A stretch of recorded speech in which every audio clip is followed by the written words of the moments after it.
ಧರ್ಮಗಳ ನಡುವೆ ಯುದ್ಧ ನಡೆದಾಗ ಗೆಲ್ಲುವುದು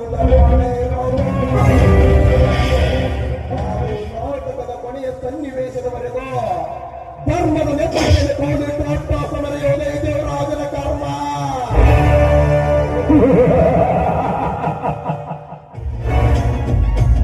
ವಿಷ ತುಂಬಿಕೊಂಡಿರೋ ಸರ್ಪಕ್ಕೆ ಎಷ್ಟೇ ಹಾಲಲ್ಲಿದ್ರು ಅಲ್ಲಲ್ಲಿರೋ ವಿಷ ಕಡಿಮೆ ಆಗಲ್ಲ. ಈ ದೇವರಾಜನ ಎದುರ ಕೊಂಡರು ಬೆಳಗ್ಗೆ ಅದು ಸೂರ್ಯ ಮುಖ ನೋಡೋದಿಲ್ಲ.